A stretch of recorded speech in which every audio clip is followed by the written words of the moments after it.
I said that's a beer belly. A beer belly. A beer belly. One of the best podcasts in the world. Kind of. It's just another half-ass Beer Belly Sports Show. Beer Belly Sports Show, get it while it's hot. Beer Belly Sports Show, well, it's kind of not. Beer Belly Sports Show, I'm making this up. Beer Belly Sports Show, and song ends now. Slow moving. What? Inattentive. What? Dull. What? Shows a lack of motivation. What? Constantly snacking. It's funny because he's fat. Old woman! Man! Ma'am, sorry. Oh, this is the coolest thing I've ever seen. Tina, come get some ham. Get that finger out of your ear. You don't know where that finger's been. Woo woo! You're a freak with a microphone. I sleep in a racing car. Do you? I sleep in a big bed with my wife. Backyard! Gotta get goal! Benito, Benito, Benito, Benito, Benito, Benito, Benito, Benito, Benito, Benito, neck! Benito!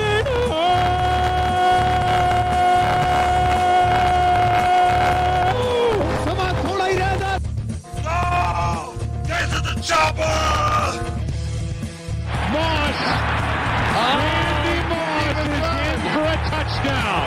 He shoots the moon to the fans here in Green Bay. That is a disgusting act by Randy Moss. Who the fuck was that? People need to be entertained. They need the distraction. I wish to God that somebody would do something to block out the voices in my head for 5 minutes. The voices that scream over and over. Why do they come to me to die? Why do they come to me to die? Okay.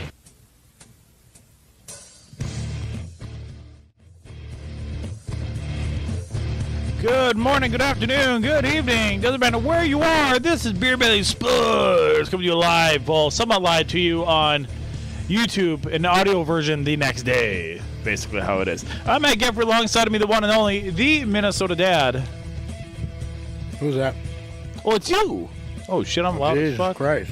I'm sorry. But it's you, though. I don't think you are. Sorry. Well, more or less. Anyways, today's show is being brought to you by the one and only 7th Ave Pizza. Pizza. Oh, before pizza became trendy. Wow, I said that wrong. Nice job. I'm sorry. Also, by Herbs and Gerbs here Don't in you have some kind of a line that you keep open for emergencies or for I forgot to celebrities? hit stuff. There. Oh my God. I'm sorry. I'm an idiot. Also by Herbs and Gerbs here in Bemidji, and a brand new sponsor as well as Hard Times. See, Hard Times needs to send me a nice logo. Okay, we'll work on that. I've talked to you about this. There's literally only one logo. Yeah, there's one logo online, and it's blurry as shit. Well, I'm sorry. That's what I have. You didn't do shit. I have a logo for them. That's their original logo. The one that you have for later on in the show. We'll talk about that later. You never sent me that one. That one's online. Oh, yeah. Anyways, find us on Facebook, Twitter, and Instagram. Also, like I said, we are being live streamed on YouTube right now. Who knows? We might get banned. We might get kicked. Who in the hell knows? Feels like, am I off the camera a little bit? Or maybe I just need to scoot in? Maybe that might be it. I think it's fine. I don't know. Okay. It felt like I was off the camera just a little bit. But, yeah, so great show today. We're going to have the one and only Jessie Pierce from the Minnesota Wild. She's the Minnesota Wild insider, and she's also one of the hosts of Bar Down Beauty podcast as well, too. We'll talk with her here in about 30 minutes or so. So we got to get right into the show itself. What are you eating over there? Which pizza are you eating? Whatever one you made. That is the pepperoni. I'm an idiot. I wish I would have said that. Don't worry about it. I'm kind of dumb. But It was there and I ate it. I don't know. Oh, you just left me a pizza. I said okay. Yeah.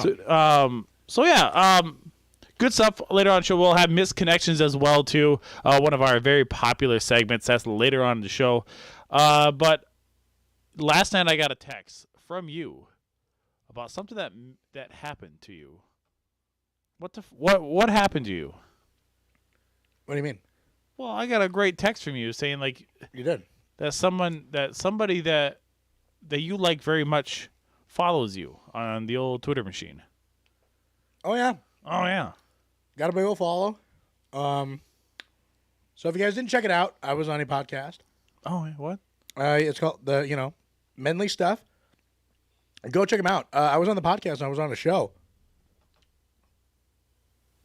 And how was that? Perfect. It was great. Awesome guys. Awesome dudes. Thank you guys for having me on. I really appreciate it. And there's a segment where they asked me if there was one beer I could have for the rest of my life, what would I pick? And that was an easy choice. Easy choice for me. It was McGolden. It was the Golden Light. That was just an easy choice. Like, I'm not gonna stray away from it. If you saw our tier list last week, you should know. We'll talk about the tier list later on in the show, but yeah, that's a big follow by them. Oh yeah, big, huge. And Huge. but yeah, they followed me after Menly Stuff posted a video. That's pretty sweet. It was a clip. It was one of the highlights of the podcast, and yeah, they showed me talking about it, and it was pretty sick. All of a sudden, they said, "Oh, this guy knows his stuff. He deserves a follow." I got a follow, and best day of my life. It's pretty sweet. It was pretty sick. So yeah, so follow us on Twitter. That is Beer Belly Sports MN or BBS MN. I believe that's what it is. You don't even know where. Who in the fuck knows? There's so much shit going on right now. I don't even know. So I want to quickly talk about not the weather, but how sad I was, or how upset I am the other day, last week, when a guy that I said that should have been traded away for somebody big. I said, we need to trade this motherfucker. You did. He has not come up. He hasn't done shit. He hasn't done anything. He comes up last week. Yeah, when Correa got hurt. Yeah. Royce Lewis came out for the Minnesota Twins, and he looked phenomenal. Better than Miranda.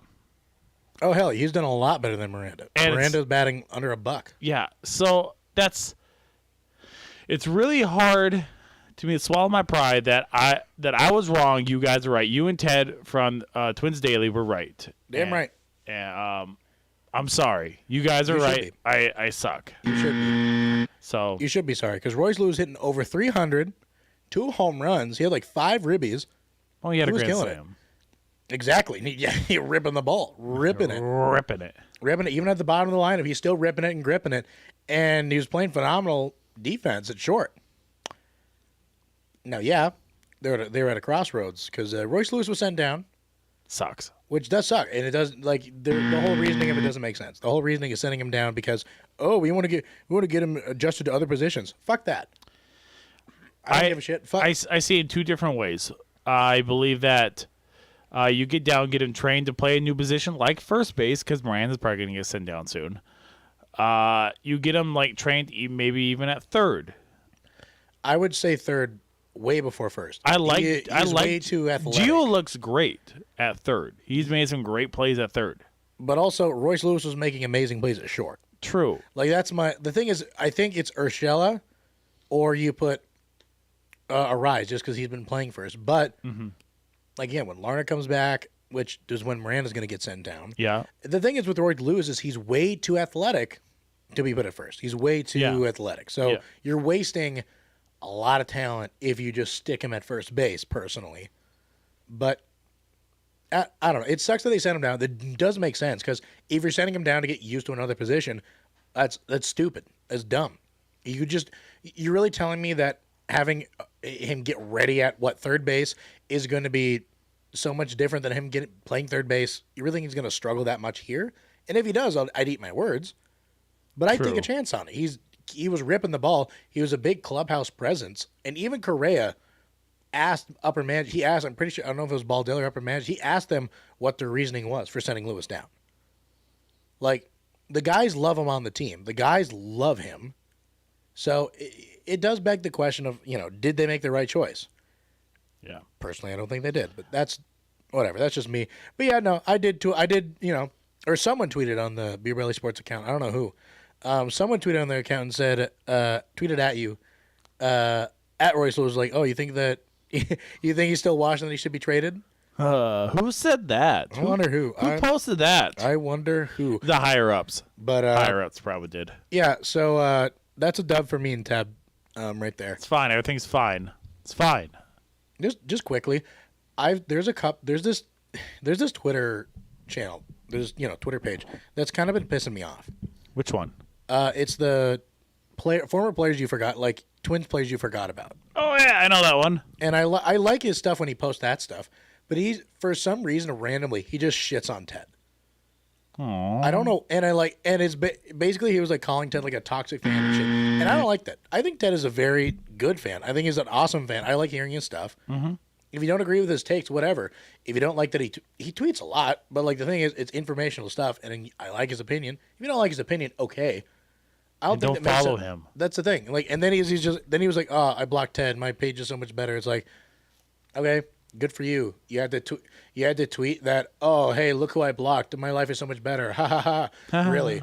You just made like 5 tweets about him, and you blocked him, and you're still making tweets. Get his dick out of your mouth. Like, Jesus. Well, the thing is, like, again, I'm not saying that whatever he has against Ted for whatever. I don't know why. I think Ted's a pretty cool guy. We should have Ted on the show. Oh yeah, and talk about it. We'd have what a fight. Okay, see, my thing is Ted is not, at least from what I've seen, he has not addressed it at all. He is addressing it like a gentleman, where he doesn't say anything. What and a guy. He's just like, yeah, you know what? I don't think either one of us could do that. Be like, no, fuck you. The thing is, I got used to that because I was getting so much hate from like Wisconsin and Edina when I first posting. No. I was literally commenting back on everyone like, oh, fuck you, very dumb. And then at this point, I'm just like, don't care. I just like roast them. I just, literally anytime someone says anything like that, I'm like, oh, Wisconsin has tiny lakes. No, we don't. Yeah, you do. You tiny little guys. I could literally pee in your backyard and it'd be a lake. Jesus. Shut up. Literally, the DNR would come and name the lake. Love it. Speaking of piss, go on. Are you ready? Oh, I'm ready for this. All right, close your eyes. It's time now for Is It Shit? The new game show where we taste or drink a new product and discuss it. Is it shit? Who knows? Let's find out. Let's play Is It Shit? Is it shit? Is it shit? One of our popular shows that we've been told is very, very funny. So basically, I go to the liquor store right before I come here, and I pick out whatever liquor that I see there. Now, I will admit, I told you this earlier, I did pick this one because I got a notification that this brand did follow me. So I'll give you a shot of the can first. Okay, they follow me on Instagram. So look at it. Look at it. Looks pretty cool. We got the mount. Very firmly in my hand. That's okay. So a can. It's a can, and take a look. We are drinking nice hard lemonade, 5% alcohol. Very nice. So this is actually this is brewed in St. Cloud, Minnesota, packaged by Beaver Island, the same ones who created the plaid cup that we did not like as much. Yeah, that was one of our first ones we did not like. Before you open it, admire the can.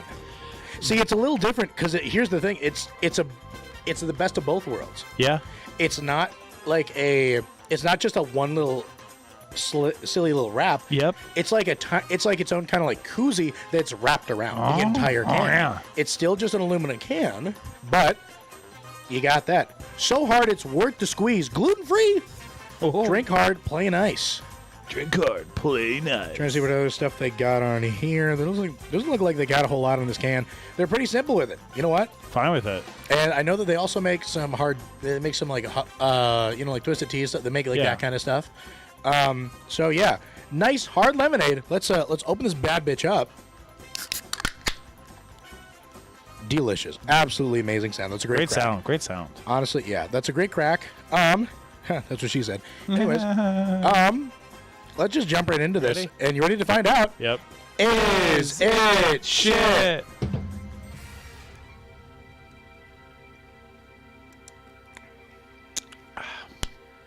Ooh, not bad. Not bad. The aftertaste wasn't bad. We had a way worse. My thing is the aftertaste tasted a lot more like beer instead of like okay. Like the aftertaste tasted more like beer, and it wasn't super like sweet at the end, in my opinion. I think I was expecting it sweet. That's probably why I wasn't. But like, I probably dogged it right away. I don't mind. I'm a sweets kind of person. Don't get me wrong. I like sweets, and like I'll drink the lemonades and all that kind of shit. True. But We'll go with the can. What do you think? The can right now, that's a banger. The can's simple. There's not a whole lot going to it, but it's not a bad can. I like the wrapping. I like that it's wrapping basically around this whole can here. Okay, check. Yeah, Beaver Island. Yeah, no, it's got. It doesn't have some of like the random stuff you see on the other cans where it's like, all the random BS. It's simple. It's to the point. You can tell that it's like, you can tell what it is right away. They got the lemon. They got the nice. I think it's one of the only ones that's not like, it's brewed in Minnesota, but it's not like the can itself isn't so like in your face Minnesotan Midwestern, but the name itself is nice. So it's like, I feel like nice for some reason. I think of it as like a Minnesota thing. Okay. But the taste, I would say pretty good. It's kind of like drinking a lemonade, but like not the super sweet kind. Kind of like a watered down like Minute Maid. You know what I mean? Let me give it another sip.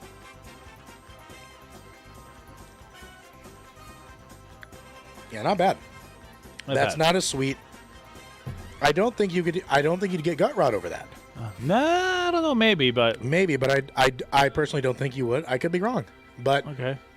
No, that's good. Taste. So I guess, what do we give the can? I'm gonna say 4 out of 5. 4 out of 5 for the can. I was also gonna give it a 4 out of 5 on the can. 4 out of 5 for the nice hard lemonade can. Like it.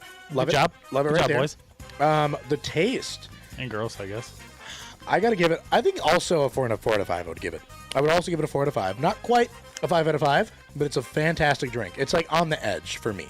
I'll give it to you. I'll say 4 out of 5 as well too for the taste. I think it's that damn good. So I think it's good. It's like on the edge. Like honestly, I could a tiny bit sweeter. I'd be like, oh, for sure. But honestly, that's almost a 5. So overall, our final score is going to be a 4 out of 5. We're not doing the point. We're not doing 4 points something. Whatever. Yeah. We're not doing that BS. It's just a straight up 4. I'm sorry, but that's actually not even a sorry. A 4 out of 5 is good. Yeah, it's very good. That's very good. Just know that you were on the high end of the 4 out of 5s. Good job, Beaver Island. Yeah, or at least it was packaged by Beaver Island, but the brewing company is in St. Cloud. I guess I don't know. Did they brew it? Did Beaver Island brew this? I'm gonna say it is. Damn it, Beer Bong Boy. I'm sorry. I'm sorry for shitting on Beaver Island so much. If this was them, I don't believe it. I believe nice is the thing. But hey, you know what? If Beaver Island didn't make it, they at least packaged it well. So. Good job. Yeah, local. Go get yourself some nice. They got some teas. They got some hard lemonades. Go get you some, okay? All right. That's good. That's very good. We'll drink that the rest of the night too. Oh yeah, I'll drink that. Damn, I should have brought I brought 2 in. I brought 2 in from my vehicle. That's okay. Damn. Well, either way, that was delicious. Okay, good. Good job on Is It Shit? Alrighty. What do we got next on the agenda there, Matt? Well, I think we should probably end up going to a break because we got to talk to Jessie Pierce from the Minnesota Wild. Wait, we do? Yeah, she's pretty popular, I guess. Wait a minute. Did you say she's from the Minnesota Wild? Yeah, she's one of the insiders for the Minnesota Wild. No. And she's also one of the hosts of the Bar Down Beauty podcast as well, too. You can hear on any other, streaming service like us, too. Yeah, I wonder how the Wild did. No, let's not talk about that. All right, we'll be back a little bit. We'll have Jessie Pierce coming back in just a little bit. You're listening to Beer Belly Sports. Yeah.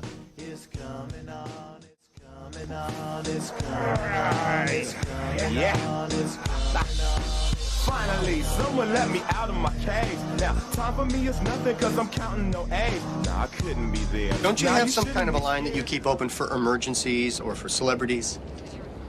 I'm both. I'm a celebrity in an emergency. Can you patch me through on that line, please? You're listening to the Beer Belly Sports there, don't you know? The guys will be back after this. Beer Belly Sports. It's not just a sports show. It's like hanging out at the bar with your buddies.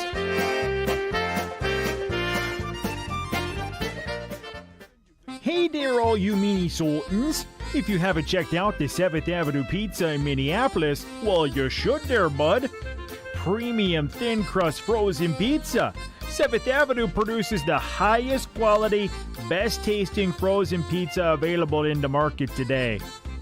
If delicious toppings is what you crave, look no further. Their thin crust pizzas are made with the highest quality ingredients, including spicy sauces, hearty meats, and an assortment of Wisconsin cheeses. We promise no Packer fans touch them. The meats are real too, no fillers. Now in Bemidji at Lucan's Village Foods. Go to 7thAvenuePizza.com to find a location near you. 7th Avenue Pizza, before pizza became trendy. I want to speak to all the wives out there. You know, as far back as I can remember, there have been men's magazines. You know what I'm talking about, Playboy, Penthouse, that kind of thing. Now, I'm not here to pass judgment one way or the other, but I'm betting that a lot of wives don't appreciate their husbands looking at those magazines. Comparison shopping doesn't belong in the bedroom. But you know, like so many things in life, you got to put it into perspective. I want every wife to know that there's something much more dangerous than your husband looking at men's magazines. See, a lot of guys my age have abandoned the girly publications, and they replace them with these monthly magazines that feature used trucks, boats, RVs.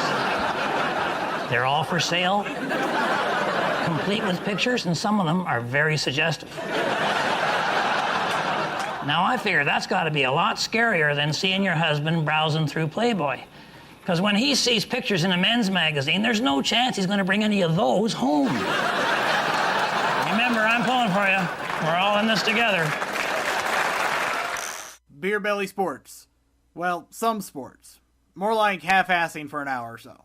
Urban and Gerbert's most mouth-watering sandwiches are back. The Neuron barbecued pulled beef brisket with a hot and gooey mac and cheese topped with citrus chipotle barbecue sauce. And the Beacon, a beef brisket topped with chipotle citrus barbecue, cherrywood bacon, and cheddar cheese. Two delicious taste bud tempting concoctions that are sure to please. And don't forget, it's soup season with creamy cheddar cheese and broccoli, hearty cheddar and wild rice, bold and spicy Southwest chili, all at Urban and Gerbert's, located on the corner of 15th and Bemidji Avenue. Check out Hard Times in downtown Bemidji. Hard Times is that small town bar you've been looking for. From bingo nights and to live bands. Also, Beer Belly Sports will host shows at Hard Times monthly. Hard Times, downtown Bemidji. Better than your mother's tater tot casserole, this is Beer Belly Sports.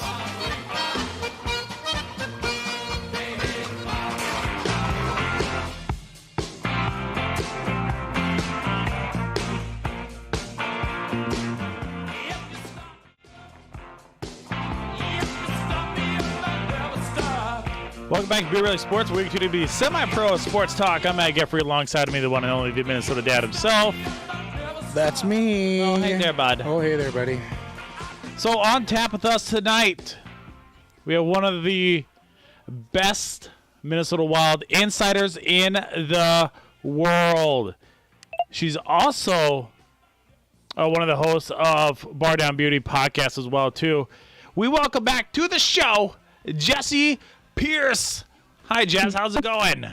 Hey, guys. Good. How are you? Can I comment? I'm loving the swag, by the way. Is that new? It looks nice. Thank you. Yes. It sounds a little creepy to say that now that I think about it, but it looks sharp because I'm watching you. So that's cool. Well, that explains the one viewer we have. Nice, Fine, nice. Thank you. Viewer count just went up. Oh, there we go. Yeah. Welcome to the home of us and the higher up. Yeah, nice. Well, she decorated herself because you can tell if a guy tried to decorate it, we would not have this shit here at all. Always, yeah. for sure. You're telling me what? You can't decorate? What? No, I'm a guy. If it was just me, this table would not be here, and the only thing I would have is this chair, my PS5, and my big-ass TV, and that is it. Why does and your mattress would be on the floor with no headboard. Hey, it's a whole thing, right? Wow. Let's not bring up old shit here. Ooh. How dare you? How dare you?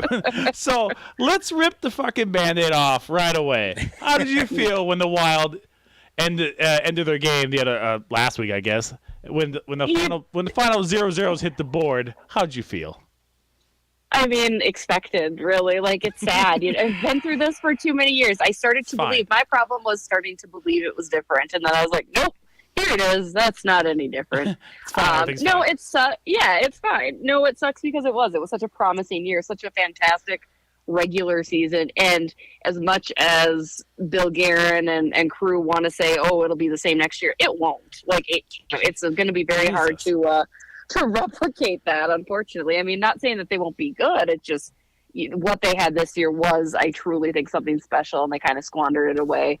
And here we are in the offseason. Hey, but I'm all for it. I'm all for enjoying my summertime. Yeah, you sound like you're all for it. I mean, it's just more time with the family, I guess. Yeah, whatever. It's cool. It's good. Yeah. So you didn't purchase your tickets for downtown for the parade? No. I'll organize it, but no. Yeah, of course you would. Yeah. You would be for you being like the person who loves doing crafts and all this other stuff. Normal guy. I can't think of the right word because I'm a guy. But the normal stuff that you would do, you would be able to like have it perfect down we're supposed to go. Yeah, you would have that. Guys would be like, okay, we go here. We turn left here. Oh. I mean, that's basically all a parade is, though, right? Like, it's fine. Just go down West 7th. It's fine. Grab some beers. That's all you need. Enjoy yourself. That's all you need. Yeah, that's fine. Right? Everything's fine. So, I guess that it's not a secret that, Kevin Fiala was missing during those playoffs. But, the biggest thing going into the offseason is, are the Wild going to be able to re-sign him? Are they going to be able to try to find some way to be able to get Fiala back? Or should we kiss him goodbye? Should fans be putting the jerseys away? I mean, I'm sure you guys have all listened to Dan Barrero's conversation with Bill Guerin today. If not, highly recommend it, because I don't want to be lumped in with they, because Guerin was not pleased with they, i.e. the media, speculating. Honestly, what I left with from between player availabilities and from chatting from availabilities with Bill Guerin and Dean Evson is they want him back. I don't think they can do it. And I will be shocked if they can get it done. Then again, I also am shocked that they got Kaprizov at what they did. I mean, Bill Guerin is a magician. So it's going to be hard. I mean, despite him being absent, he did. He's a 30-goal scorer. We even asked Kevin Fiala that point blank, do you see yourself as that? He's like, what, you don't think I am because I had bad playoffs? And it's like, well, no, we're just asking it, and but then to counter that, Bill Guerin said, what, he had a hot 3 months? Like, I mean, it's kind of funny to see how these games are manifesting themselves. But at the end of the day, Kevin Fiala is a player that is incredibly valuable, is going to want some money. I mean, you look at what Joel Eriksson Ek is getting and compare it to that, he feels like he's better than, maybe an Ek, I would imagine. And rightfully so. He's a special, special player. Again, I don't know how you financially do it. And people want to throw in the Matt Dumba shade.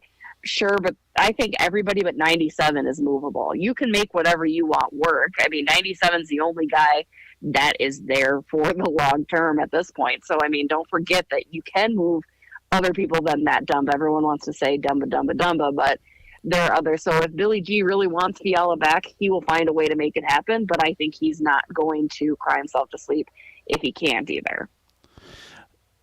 So when you were on the show last, you kind of just talked about, but one of the things you said was like, when I asked you like, how do you feel about this team this year? And this was the beginning of the year. I think it was during like preseason, I guess. And you said like, meh, they're going to be average. Is that how you felt the team was going to be? I did. Again, I mean, I put my expectations for this team at the very low. My first season covering the Minnesota fan was, I know. First year was 2016-17. So all those records that this team broke was from that year. So I came in that year and I was like, oh my God, this is the best team ever, yada, yada. And they lost in the first round to the St. Louis Blues and Jake Allen. So I never can, expect, and frankly, I thought there might be some growing pains, right? I mean, Matt Vogel came in and I think even you look at John Merrill, Dmitry Kulikov, even Alex Galagowski, they exceeded my expectations because truly, not to shade them, Bill Guerin went to the recycle bin to get them. They were cheap.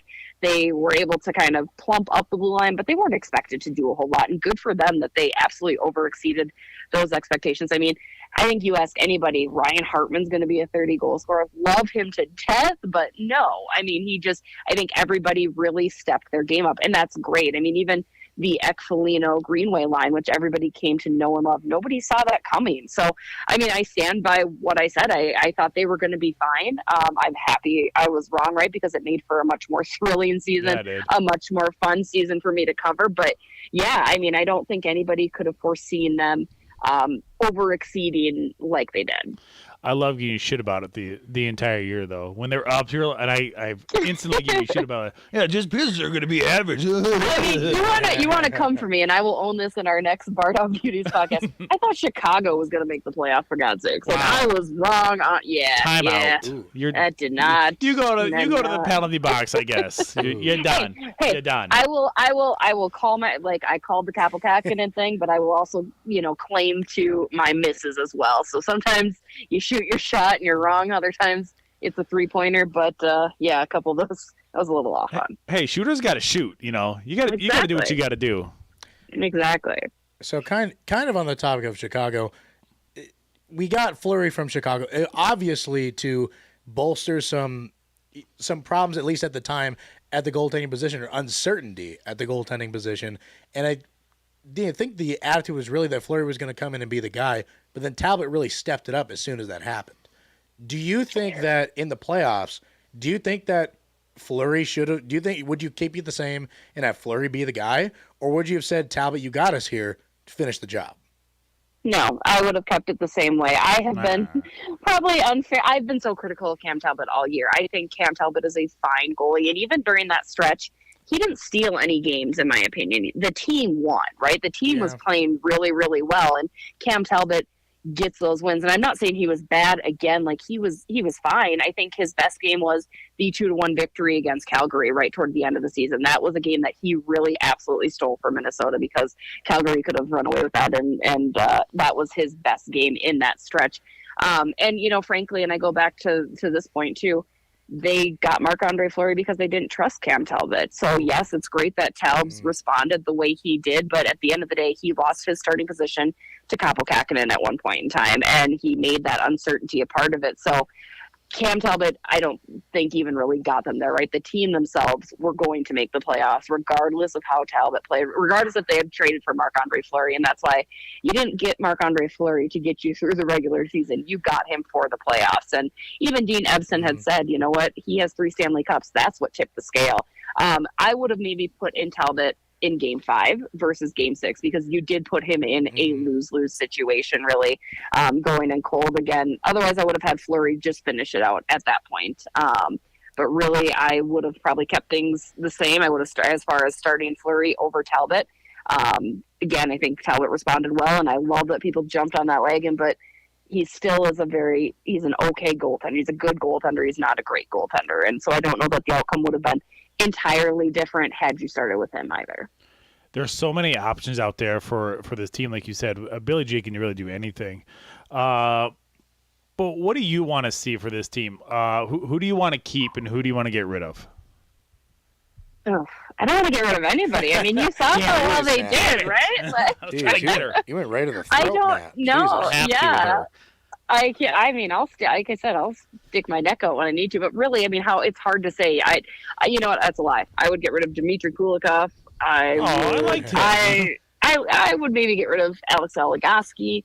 I mean, the defense to me was a bigger point of contingency than even the goaltending. Everyone wants to point to Marc-Andre Fleury's, he can't make a save. Well, the defense sucked, right? So when the defense sucks, you see the bigger holes in your goaltending, which again is why they went out and made the move to get Fleury in the first place, I think, because you saw when the defense was injured, when Brodin was hurt, when Spurgeon was hurt, when Dumba was hurt, you saw these holes in, again, those discount bin defensemen, as I like to call them, that they just weren't that strong. They kind of came back down to earth, and then you're getting more pucks to the goalie. Well, now you're kind of SOL. So I would like to see the defense get a little bit better. What that means, I don't know, because I think Jonas Brodin's still phenomenal. I think Jake Middleton and Jared Spurgeon were an awesome top pair. And I don't dislike Matt Dumba as much as everybody in the state of hockey likes to dislike Matt Dumba. I just, I thought he's a good guy. He's not one of us, but he's been here. Like, he feels like he's one of us. Yeah. He loves it here. I mean, he's very quick to tell you that he's invested in the community. He joked with us his girlfriend just bought a place in Eden Prairie. So, I mean, he's here. But he's always been a high risk, high reward defenseman. So I don't know why people act surprised when all of a sudden, he is what he is, and he always will be.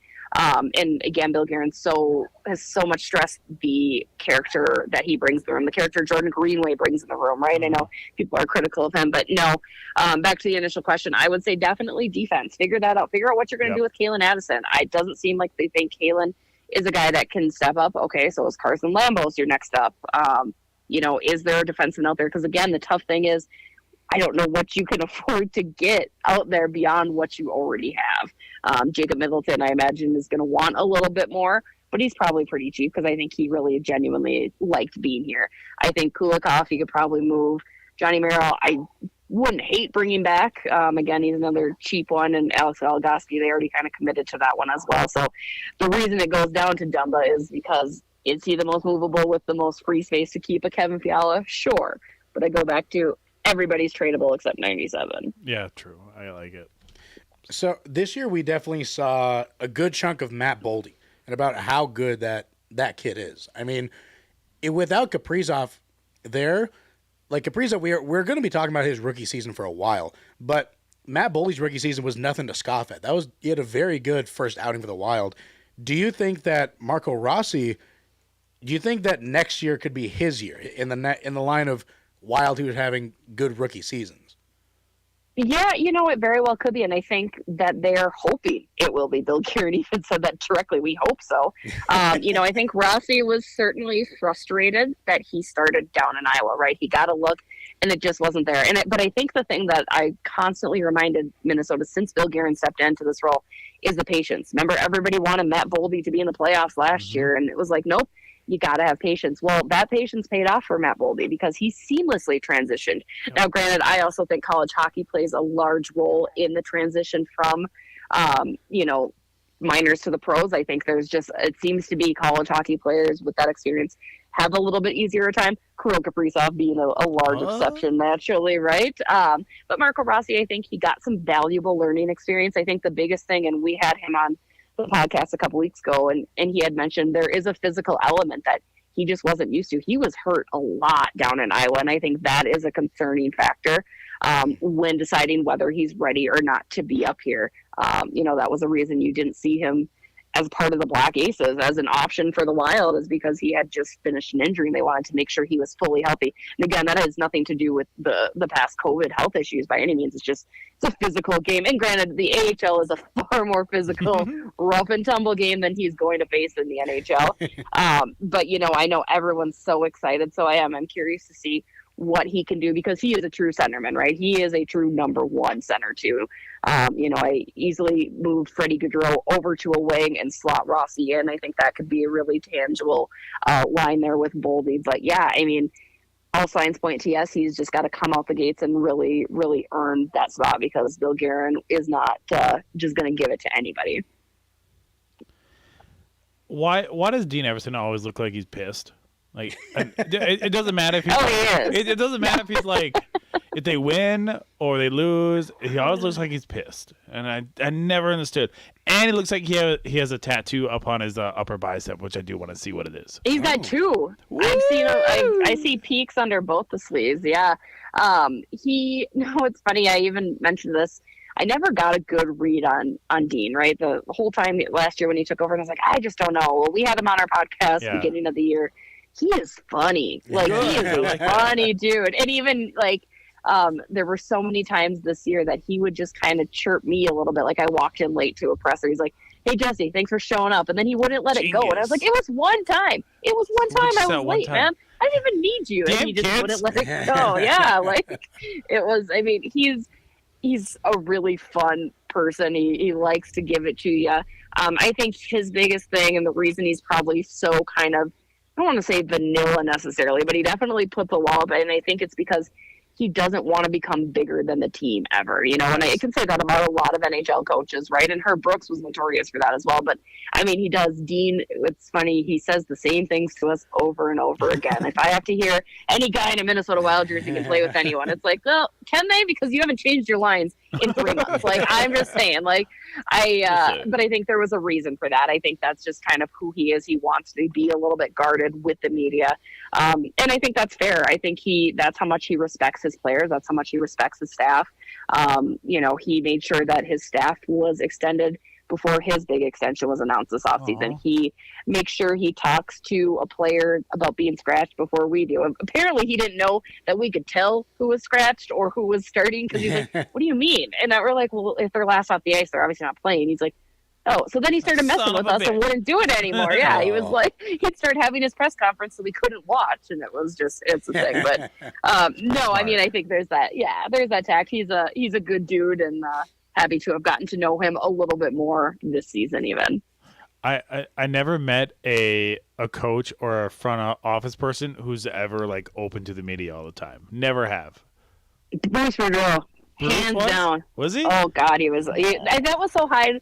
That was why it was Grandpa so hard Bruce. to move on from Bruce. He was so like, kind of just told you how it was. He was like, he's just a different type of coach. But you're right. I mean, Dean is a good balance between like a Bruce and like a Daryl Sutter, where Sutter will give you nothing, right? And Bruce gave you everything, and Dean's a good mix, because he will.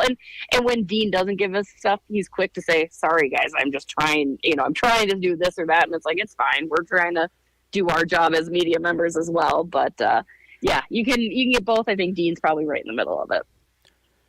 So I think the legend of Kirill Kaprizov continued this year with a phenomenal sophomore campaign, which saw him be the first Wild to score 100 points, break the single-season points, goals, and assist record. It's his second year, and this is the first time that Wild fans have really had like a superstar. We've had good players, but having an actual bona fide superstar while he's on our team, where do you think right now, and I'm not talking about like where he will be, where would you put him right now in your top Wild players of all time? Oh, number one, without question. I mean, all of the stats aside, there's just something special about him. Like, I'm so happy fans were able to see it in person, because watching Kirill Kaprizov dazzle in person is just, it's so different. And I mean, even not on the score sheet, I think what really impressed me this year is his physical presence, his forecheck, just the way that he's involved in almost everything, right? Like, I just think that's so unique. Like, he is an all-around player. Marian Gaborik, phenomenal scorer, right? And he was a very special player too, but that was it. And he was hurt a lot too, whereas Kaprizov so far seems to be able to avoid that, or just kind of, stay healthy and yet play very hard as well, which I think is just a uniqueness. Again, you look at the superstars, Austin Matthews, Connor McDavid, Nathan McKinnon, like, that's kind of what they bring in. Kaprizov is smaller than any of those guys too, so he's unique in that skill set as well. And God, his edge work, drool, it's so good. It's just a beautiful thing to watch. But no, I mean, I think there's no question that you'd say he's number one, because, forward, defenseman, goaltenders, he's the best that has put on that jersey in the 21 years that we started. Like you just said, he just finally broke all of these records. He finally got 100 points. Like, and it's a hard thing to do. The NHL is a hard league to do those types of things, and for him to do it in his second year, while guys are easily trying to shut him down, and to still achieve that, it's unbelievable. I always, watching every single game, I think my favorite part of watching any Wild hockey game this year was if anybody touched Kirill, and that was, clean hit, bad hit, whatever it might be, they got the fucking business the rest of the night. They got tossed around. I like that if you touch Kaprizov, there was a bounty on your head. Yeah. And Kaprizov steps up himself for it. Like, he's not going to back down. It's the Russian in him. You look at Alex Ovechkin. Ovechkin's not doing that either. But yeah, I mean, it is like he is a superstar, and I think the league itself has started to recognize that he's a superstar. Like, I felt even after he won the Calder, he still went under the radar. Now, it doesn't help when Austin Matthews is completely dominating everything, and leading the title, and Connor McDavid. That doesn't help, because Minnesota in general never gets to. Yeah, right. Wow. Yeah, please pump the brakes. Please, I wish Jesse would be all over that. Like, Who? Yeah. Husband. Yeah. Who? Then there's a new best wild player. It's not Chris what's anymore. Are you kidding me? Hot take. McDavid's there to pass to Kaprizov. Come on now. Let's go. Let's be real. Let's go. So with the off season here, what do you do in the meantime? Because there's no wild activity really going on unless breaking news, but for the most part, there's not a lot of wild stuff going on. So what do you do in the meantime? I go to the lake. Yeah, I mean, I do. I take a break when I can, but before you know it, Stanley Cup Finals are here, which we do a little bit of coverage. Obviously, we still do our podcast every single week, and then you go into NHL draft and free agency and development camp, and the season starts back up. So really, you have maybe like a month of nothing. I will be at the Beauty League out in Edina again, like I am every year. So that starts up in July, which always gets me some good stories. Good time to catch up with some of the players and form some of those relationships that help get the good stories down the road. But yeah, I don't know. Mostly just try to be outside. I'm working on some yard projects, and we got a boat last summer, so maybe I'll just take Let's not get too excited. It is. I don't know if it'll run. We'll see if it'll run, and if it does, then I will be fishing. That's what paddles are for. That's what I'm thinking, right? That's why you have a husband. You just let him just paddle his ass back. You're fine. I've never seen him like intimidated by anything. Dude is so intimidated by like the motors. We took it out and we got stuck at one of the docks. And boat people are so great, right? Once you have a boat, you're a boat person, and everyone like wants to help each other out.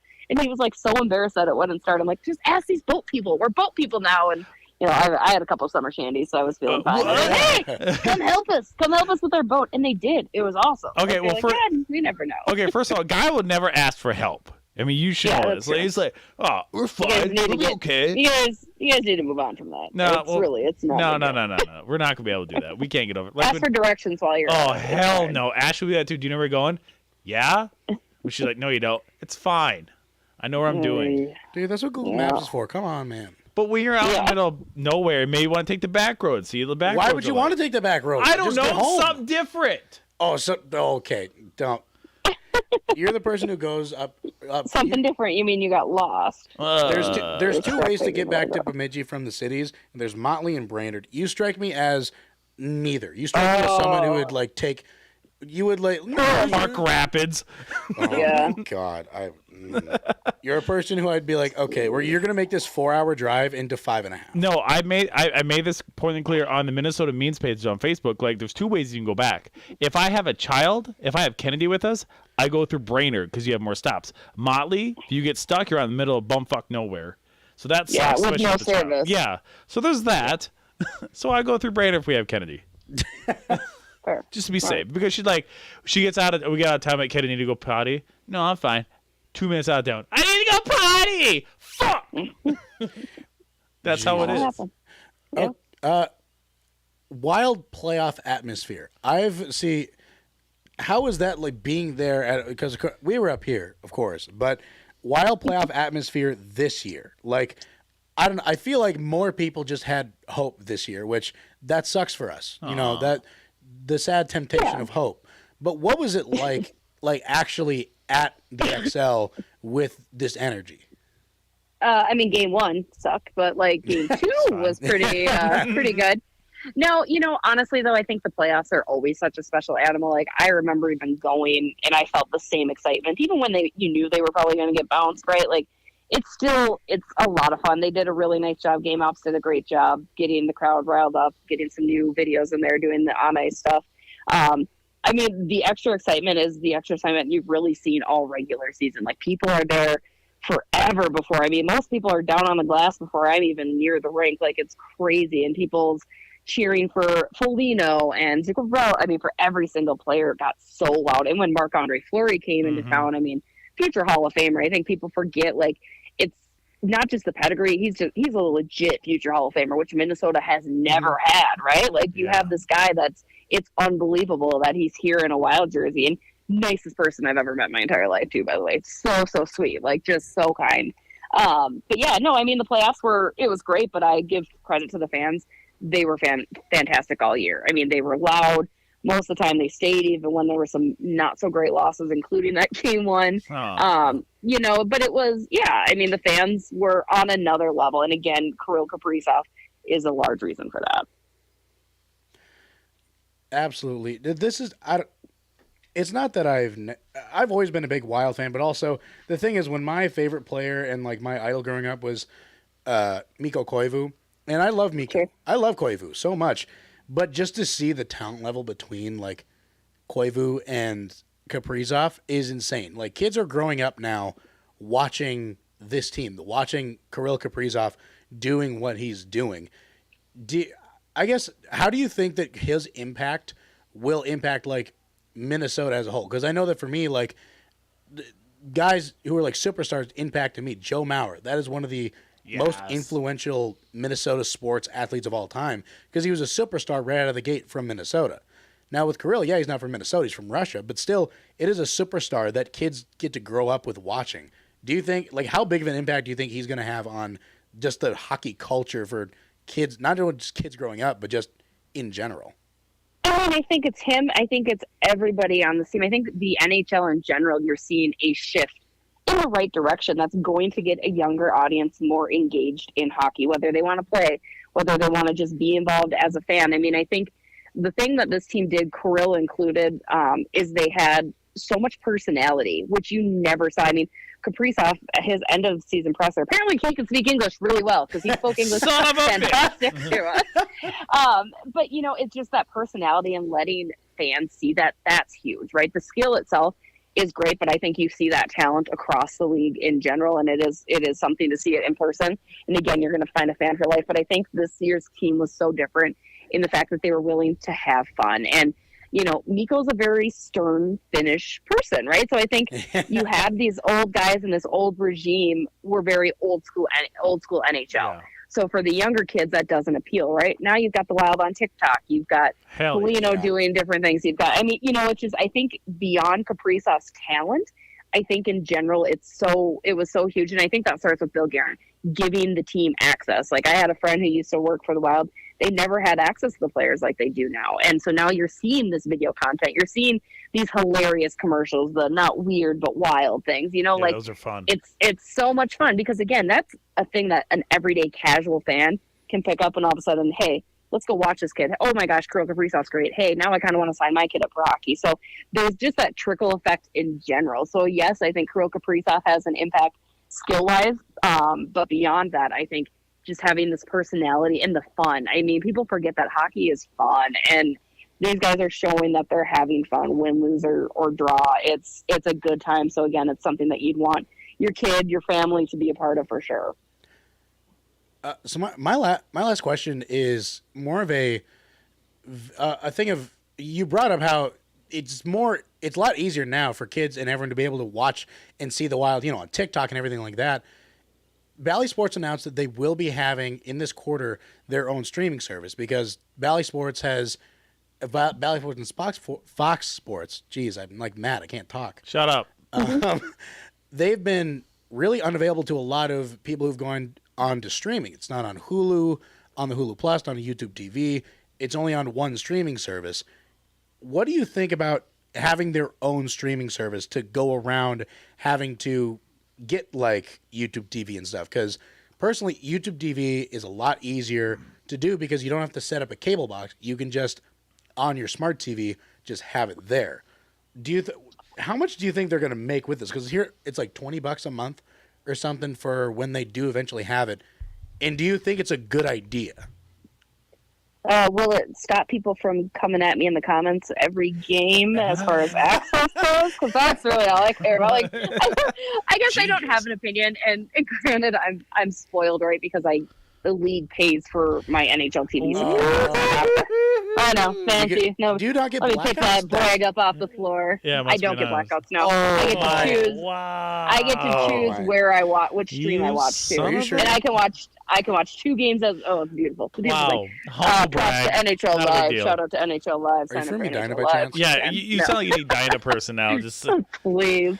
No, they don't pay us enough at the game, so they got to pay us in some other way. Like, here you go. Here you can watch hockey. Yeah, no, I mean, I don't have a horse in the race. At the end of the day, they're, you know, it's gonna, whatever is gonna make the most money is what they're gonna do. I do feel bad for fans this year because it did sound like it was kind of a hot mess, and I have a lot of good friends that work at Bally, obviously, so I don't want to talk too ill there. But I mean, it's I don't know. I feel something's got to get figured out. I think something's got to improve from this year, and that's not only just with Bally. I think with ESPN and TNT, it sounded like people were still having issues as well, accessing different things, and like you mentioned, the blackouts. Like, at the end of the day, you want fans being able to watch the games without having to jump through 100 different hurdles, or without having to sign up for a YouTube TV. And then now they can't get Bally because it's not any, and the issues behind all of that with Sinclair and everything like that. I think whatever is going to get your fans able, especially here in Minnesota, when fans are going to be watching the game, they will stay up till 9:30 at night like a bunch of crazy people and watch a puck drop, right? So, like, make it as simple and effective as possible for them. So I am all for that because I want you guys to be able to see the games. I want people cheering loud from home, and I want people to stop coming at me because I can't do anything about you not watching the game. Well, Jess, if you want to text me your username and password for it, that'd be great. You know what? Honestly, if I knew it, I probably would. I don't even know what it is anymore. Like, it's just locked in there. I know. It's terrible. You're not the first to ask. You won't be the last. Okay. If I think of it, I will let you know. There. Jess, one of the things we like to ask for a lot of guests. I don't know if we asked you last time, but we're going to ask you again. What's that one drink that you like to drink when you're, with your husband, out with the kids, or out on the boat? It really depends, right? I kind of drink everything. I'm not to be a lush, but I will drink whatever is given to me at any point in time. I actually I was thinking about this because I was craving it today. Probably have it tomorrow because we're teaching the kids tomorrow. Shout out to the parents' night out in the Matamidi district. But no, I made I put vodka and like a watermelon, like the Simply orange juice, but they have like a Simply watermelon. Yeah. And then I crush up some jalapenos in there. I bet it would probably be even better with like tequila, but with vodka it was really good. Just try it. It's like a spicy, sweet, real delightful. I put it in a Moscow Mule cup. It's pretty good. So I'm feeling that. I'm pretty white. I don't know if I like a lot of spicy things. So I need a little spice. Kick it up a notch. Like kicking the ass. Yeah, exactly. All right, Jess. Thank you so much. Where can we find all your content? All of my content. Just follow me on Twitter at Jessie @JESSI_Pierce PIERCE. You can also listen to Bar Down Beauty's podcast. New episodes released every single Monday. And yeah, that's about it. NHL.com. But again, I'm on a break, so don't find me there. All right, thank you so much, Jess. No problem, guys. Thanks for having me. All right, thanks, Jess. Have a good night. Go to bed. I will. Bye. Bye. That was Jessie Pierce of Minnesota Wild insider and also one of the hosts of Bar Down Beauty podcast. She's awesome. She's obviously one of my favorites. Oh, she's an absolute beauty. Like, she's very knowledgeable. She knows what she's doing. She is probably one of the smartest information in the NHL, just NHL world, especially around the Minnesota Wild. So no, it's awesome to have her on again. Nice to be able to ask her some questions, see what the hubbub is, after the Wild's depressing ending. Oh no! But do you want me to take us out? Sure, why don't you? So up next, we got another tier list for you. Yes! We got another tier list for you. We're not going to tell you what it is until we actually get to it, but make sure that you stick around. You're watching Beer Belly Sports.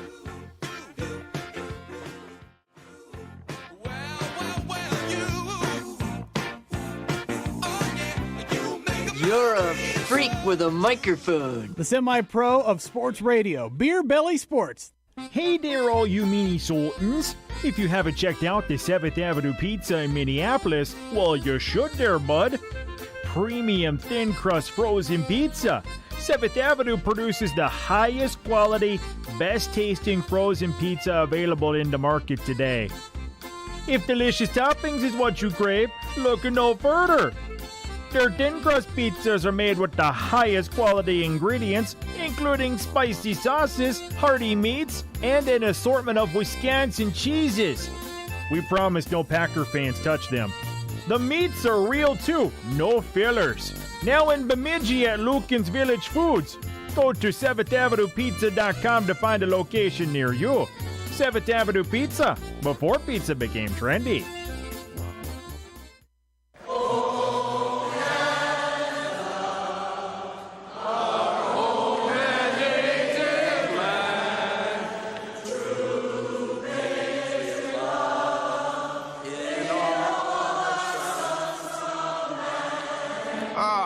Play Snowbird. That's what I hate about coming here, you know? You gotta listen to that song all the time.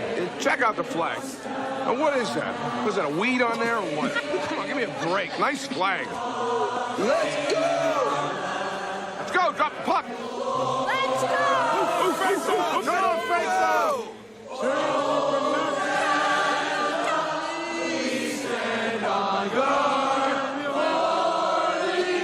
Evening, ladies and gentlemen, and welcome to Hockey Night in Canada. Tonight, the American team visits our Canadian champions, the Ontario Beavers. Please enjoy the game and remember, no bad language and no littering. Let's play some hockey. Here we go. Park Lane Gretzky. Who let the moose in? Hey, Cabral, how come you never see any black guys playing hockey, huh? Now, do you think it's easy to just gradually take over every professional sport? Let me tell you something, man. Brothers are starting to figure out this ice thing. Hope you enjoyed it. These Canadians ain't got a care in the world. Yeah, and how about the way they cheat at the World Series, huh? That's our game, people. That is true. I'll tell you another thing. The beer sucks.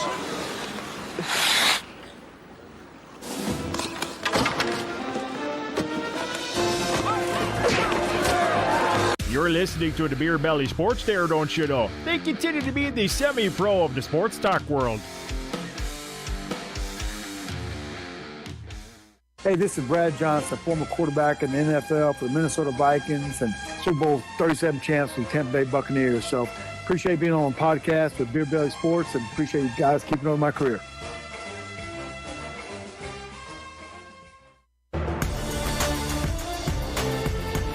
One of the best podcasts in the world. Kind of. It's just another half-ass Beer Belly Sports Show.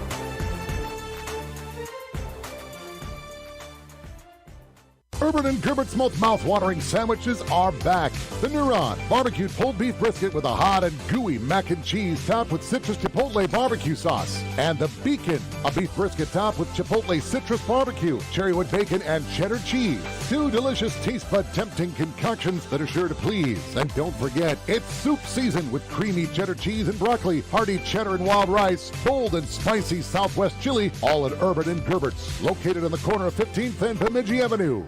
Check out Hard Times in downtown Bemidji. Hard Times is that small town bar you've been looking for. From bingo nights and to live bands. Also, Beer Belly Sports will host shows at Hard Times monthly. Hard Times, downtown Bemidji. Hey guys, it's Justin Ekstrom from CanSI and CanSI Sports out of St. Cloud, Minnesota. Don't worry, my parents don't listen to my shit either. And you're listening to Beer Belly Sports on whatever app you're listening to Beer Belly Sports on.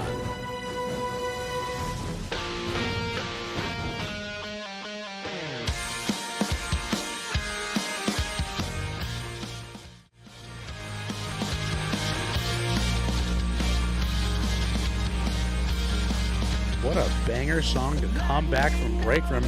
You're listening to Beer Belly Sports. You're watching there on YouTube, or you're listening on Spotify, or wherever you listen to your podcast. I'm here with my friend and guest, Matt Kefri. You say guest?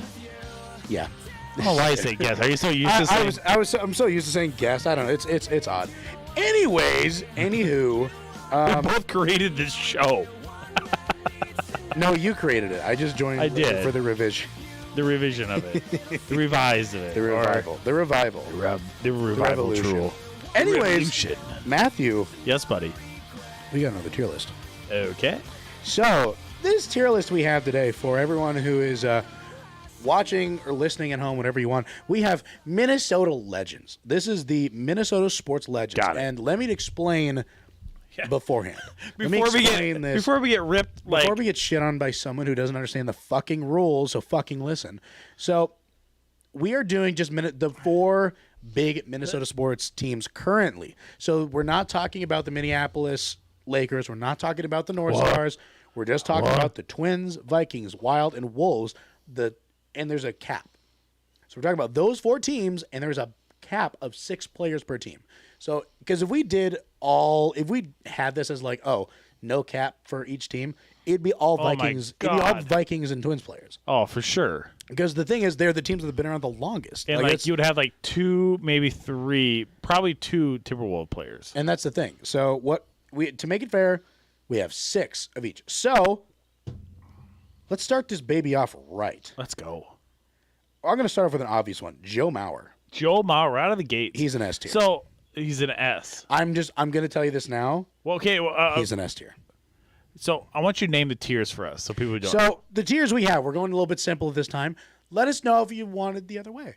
Who knows? I prefer the other way, but we'll see this is your baby. So we'll see what people say. Okay. Anyway, so we got S tier. We have A tier, B tier, C tier, D tier. Of course, S tier is the absolute best. A, B, C, D. A is still very good, but S is like elite. That is like the top level. That is the top level. What does the S mean?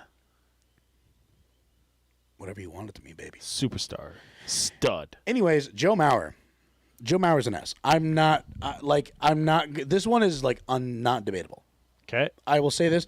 Joe Mauer is the most, we already said it earlier, is the most influential Minnesota sports athlete of all time. Okay. I will 100% say that. There are, again, this might be biased because, I grew up in the Joe Mauer, as a kid in the Joe Mauer age. Mm-hmm.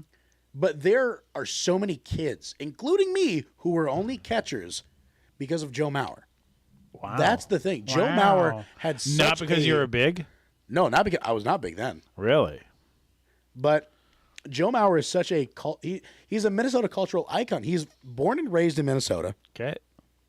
Signed with the Twins. He's played there his whole career. So many people are just Joe Mauer is what I think about. When I think of the Twins, yes, you think about Jack Morris. Yeah, of course. You think about Kirby Puckett. You think about Herbeck, Killer, Carew, Oliva. You think about those guys.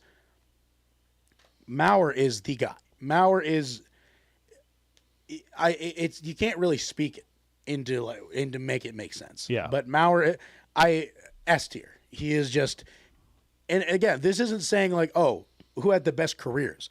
I'm talking about Minnesota sports legends, and legend is more than a career. Okay. It's your legacy. It's what you did. It's not just your stats. It's what you meant to the city and what you meant to Minnesota. Okay. So that's my reasoning. I will let you speak on it. I think Joe Mauer should be in the S category as well. I think that Mauer is, like you said, he has won an MVP. He has won numerous of Gold Gloves, and he's also won batting titles. Silver Sluggers. I just feel like that he belongs in the S category. He's obviously a Twins Hall of Famer, and he's obviously he already is a Twins Hall of Famer, and his number's been retired, so he obviously is a Twins legend. He belongs in the S category, which is the top of the list. The top of the list. Now, next one I'm going to go with, I'm just going to straight up say it, bottom of the list. Who's that? Zach Parise. Zach Parise, you're going to the bottom. He's a D. Dick. Here's the thing. Parise and Suter, when we signed them, wow. That was the most high. And the thing is, I feel bad because there was no way to live up to that legend. There's no way to live up to how excited Wild fans were. Yeah. You're a Minnesota kid coming back to play for Minnesota. And it's kind of ironic we're doing that the first two because Mauer and Parise are friends. Oh, yeah. Yeah. Well, but, about the same age, I think. And I like Parise. I like him. No, they're not. But in the scheme of legend, of Minnesota sports legend, and again, this is why we're talking, the Wild haven't been around for that long. Correct. That's why, and he hasn't really done very much in, let's say, where it counts the most, the postseason. I mean, he has, but he hasn't. Well, again, so great player, and I'm glad we had him. But I would rank him at the D. Where would you rank him? I will move it, but I would probably say he's a D as well too. Just like I said, he hasn't done anything much in the postseason, and he hasn't done anything for Minnesota itself. But only thing he really cares with him is his name. That's about it. Exactly.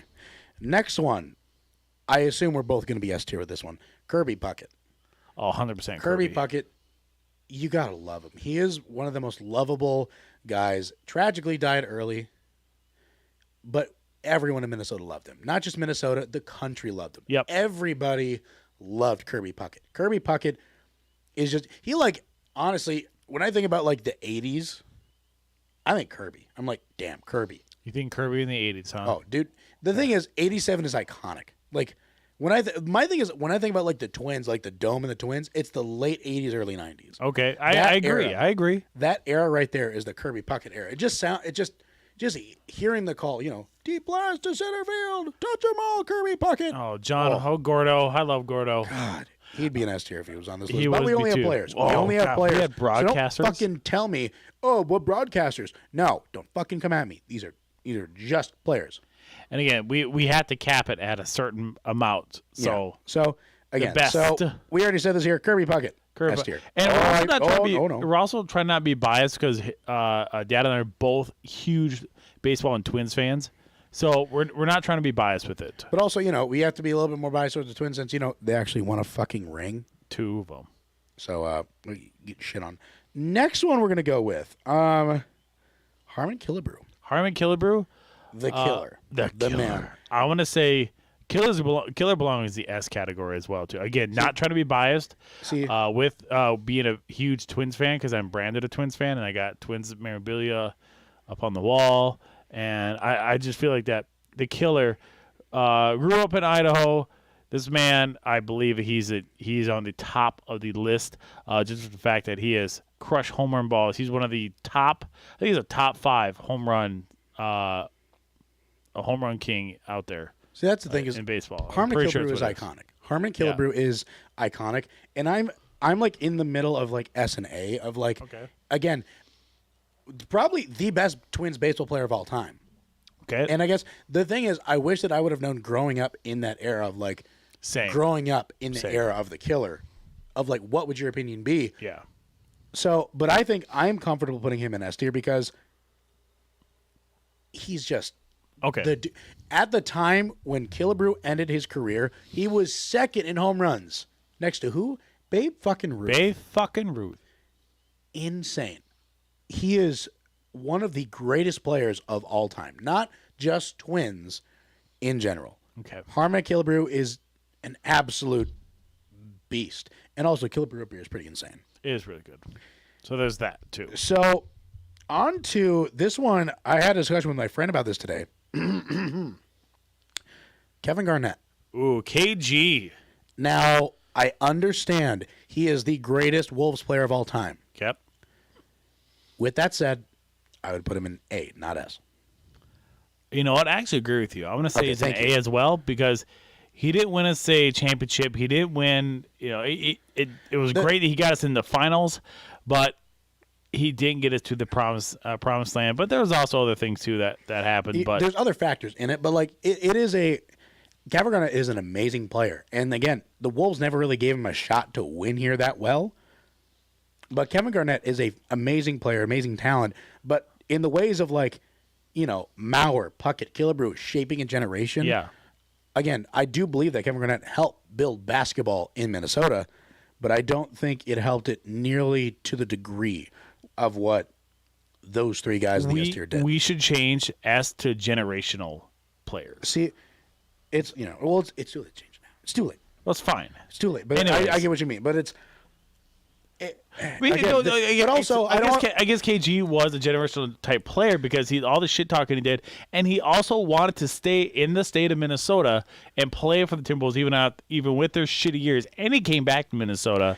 So it's really tough. He's between A and S. I think again, being A is not bad. Don't get it fucking twisted. Being A is not bad.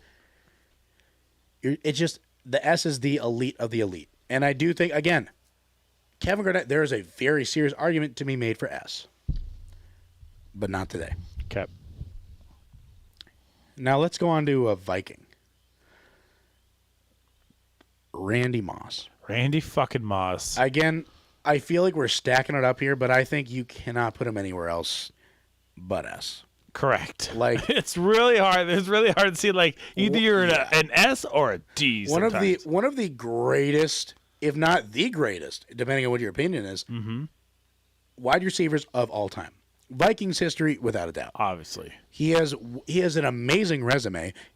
He's an amazing player. Yep. Randy Moss is the guy. He is the man. You can't talk about the Vikings without talking about Randy Moss. And again, we're saying a lot of things like it's toward, Kevin Garnett. Randy Moss and the Vikings. The thing is, if you ask a Minnesotan who they like more, the Vikings or the Timberwolves, no one is going to say the Wolves. And that's true. And the Vikings during this time, the peak of the Vikings and the peak of the Wolves during this time period were almost the same.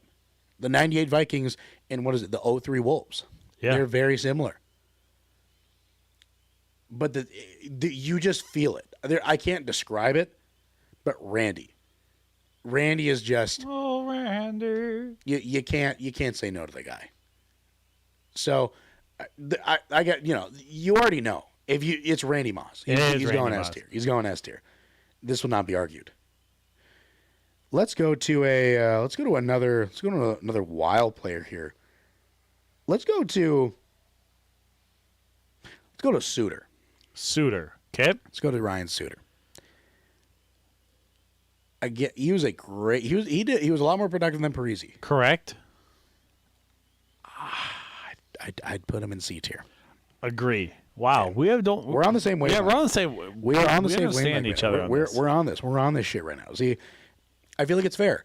Him and Parisi again. The hype was just so big, and they did not really live up to. They gave some great years to the Wild, but it was almost impossible to live up to the expectations that they were given coming into Minnesota. You were literally known as the saviors of the Wild, and where's the Stanley Cup?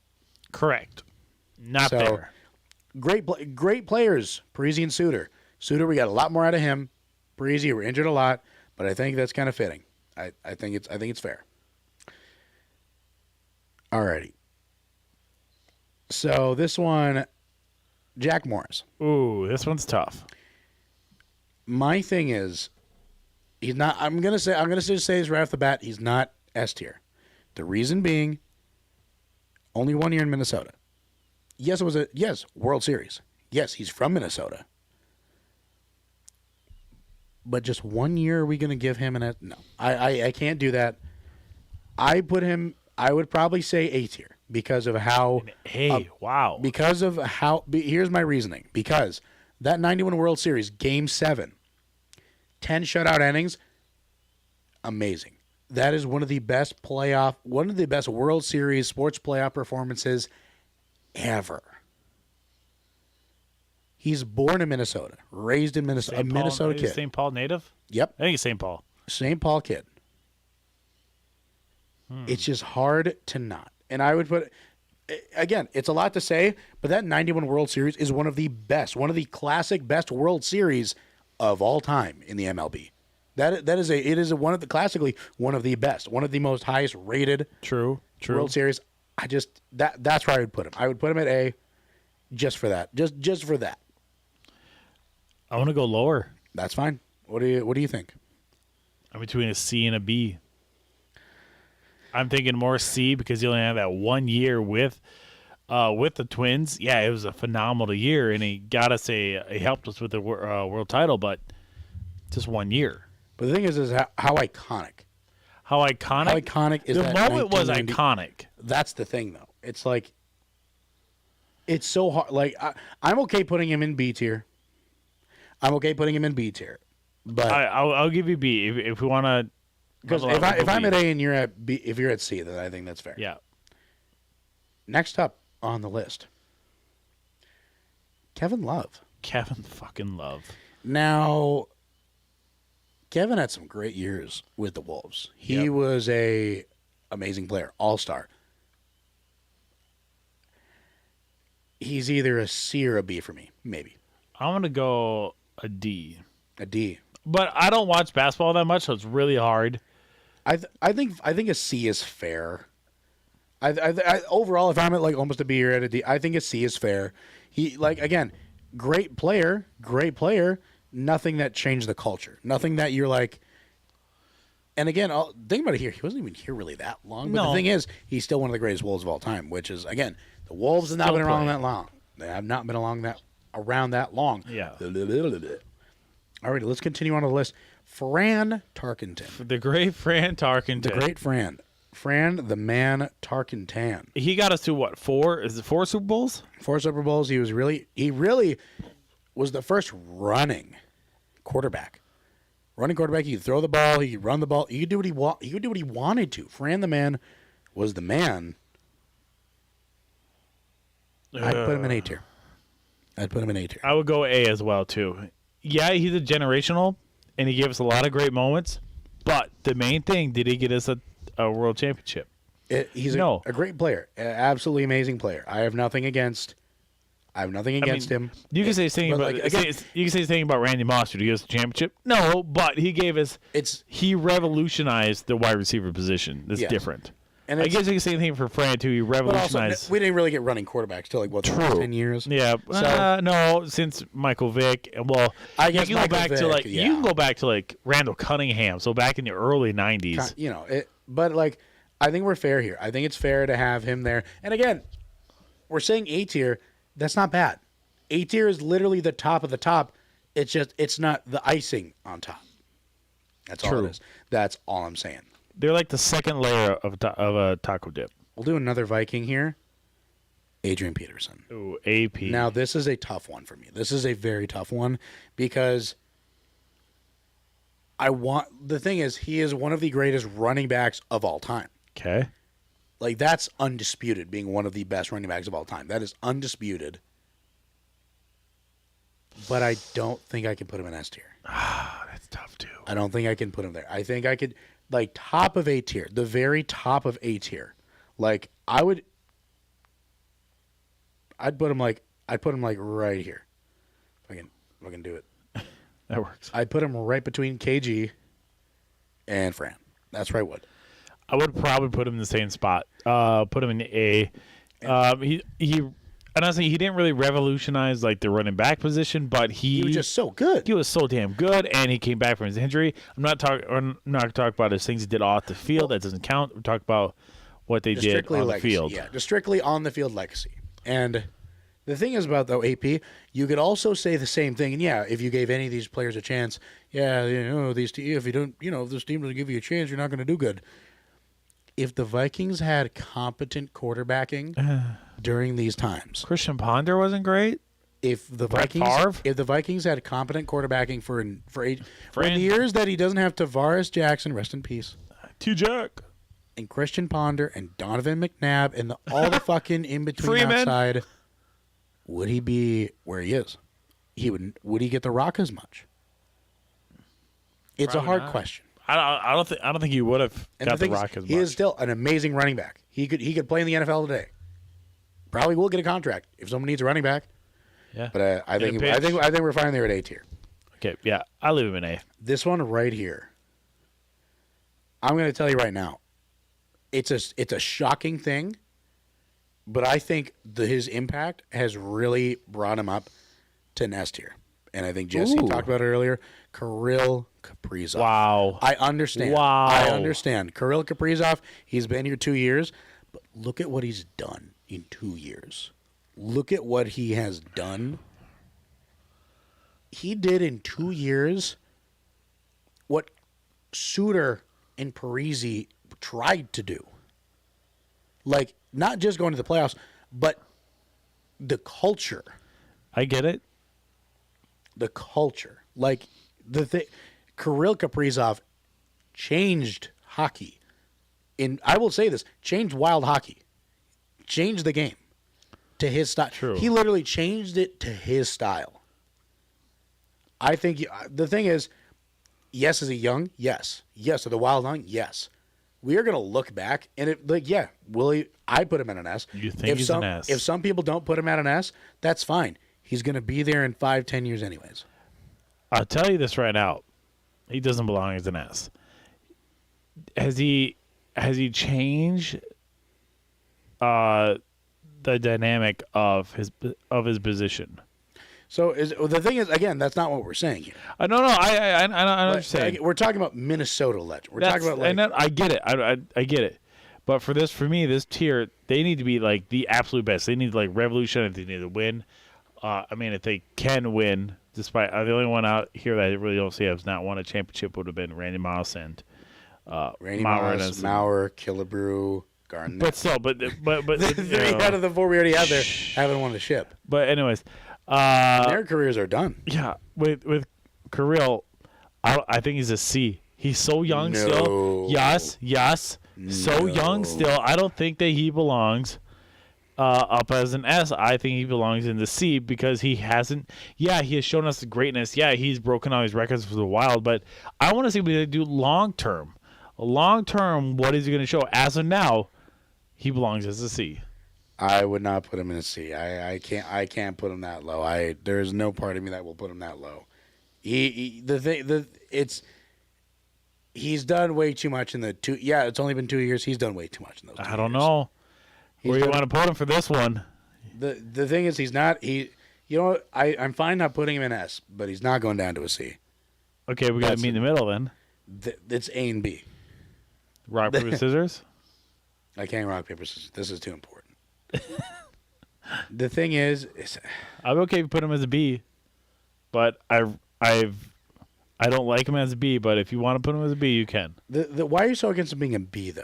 Like that's where that's the thing. Because he hasn't shown anything in the play. I mean, he has shown in the playoffs. He hasn't advanced in the playoffs. He put up 2 goals. He put up the only 2 goals the Wild had in that Game 5. He carried the team. I'll give him that. He did carry the team on his back.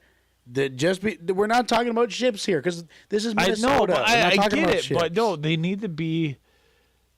He needs to show me more. I mean, long term. Because all these plays you have in here is long term. The only person you have here on the short is we're also talking about 2 the time. years. We're also talking about the time just with Minnesota sports. That's fine. And he's so how long was Randy Moss with the Vikings? For years. How many years? Don't just say years. I don't know. Not offhand. Football careers aren't super long. 7, 8. Well, I can't look it up on there. See, you don't even know. I can't look it up on that. I can't. But Randy Moss. I'm gonna look up career. Sure, Randy Moss career. Randy Moss career. Wikipedia. So he spent a total 1, 2, 3, 4, 5, 6. So 7 years. Right. 7, 8. What I said. You said 8. I said 7 or 8. Anyways, go on. The thing is, so is that how long you have to be on a team? Is 7 years? No, he just he needs to be on there for. He needs to be on there more than 2 to move up to an S. For what you do in those years, though, that's my whole thing. I don't like it. I don't like him at S. I'm not putting him at S. I won't put him at S because you're so strongly against it. That's fine.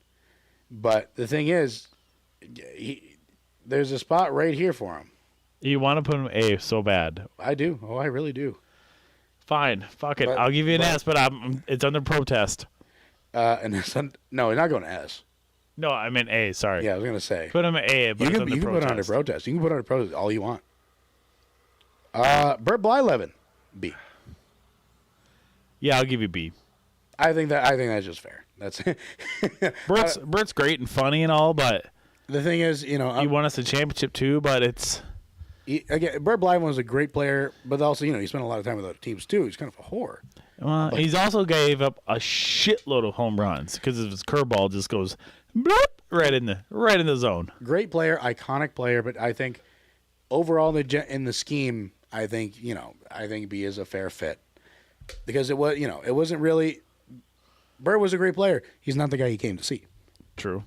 At that time, no, he's not the person. Oh, he was, but he wasn't. When he was there earlier, what did you have? You had at that time what? You had Oliva, Carew, Killebrew, yep. And then when he came back again, what? It was Herbeck, Puckett. Carew? You say Carew? Oh yeah, was Carew there? Not with the end of Killebrew. I guess it. I don't remember that. Anyways, and so I think that's fair. Karl Anthony Towns, Big Cat, the baby back bitch. I'd put him at like a C. Same. I'll say C. I think a C is a fair fit. I think that's a fair fit. I'm not going to lie, I would maybe move Kevin down to a D. Okay, I'd be okay with that too. Like, for now. Again, we can move this list around. This doesn't have to be the final. We're still working out the kinks with it. Freeze off, it's C. No, that won't change. Anyways, Rod Carew. Rod Carew is one of the greatest of all times. Numerous of batting titles for the Twins and the Angels. Yes. I feel like we're very biased towards Twins. Yeah, we are. We're very biased for baseball, but it's really hard. It is hard. Again, I think the very tippy top of A, if not like, it's hard because we have a lot of Twins there. We do, because we're both the huge Twins fans. And I think, but also, I will say this: I do favor those who spend more of their career in Minnesota. Now, I'm not saying it's his fault, but Kilber spent 1 year in Kansas City. Yeah, at the very end of his year. Mauer had to spend his whole year in Minnesota. Kirby's whole year in Minnesota. A lot of people think about Carew with the fucking Angels. Yeah, a lot of people, because it was about middle to end of his prime. Like, it was the end of his prime. Okay. Because he ended his career there. I think that's why I would put him there. Because, again, this list could change over time. Minnesota legend. When I think Minnesota legends, if Kirill Kaprizov gets traded and he goes to a different team. Down the D or a C. But if he's spending his whole career in Minnesota, that. But you can't throw that hypothetical in there for. But again, that's how I'm saying the list could change. Okay. Like if Carew spent his whole year in Minnesota, S tier. But I think because he was not in Minnesota's whole career, a lot of the part think his 3,000th career hit was not with Minnesota. It was against Minnesota. Oh shit! Typical. We usually have teams who put up records against us. You look at Frank. Not Frank Thomas. Was it Frank Thomas? Frank the Big Hurt Thomas? Yeah, a lot of teams have 500. Was it 500 home runs was against the Twins? Pujols hit like 500 or 600 against us. Yeah, there's a bunch of teams who hit home runs or got records because of us. John Randall. John fucking Randall. Who? I think John Randall, mean man as he is,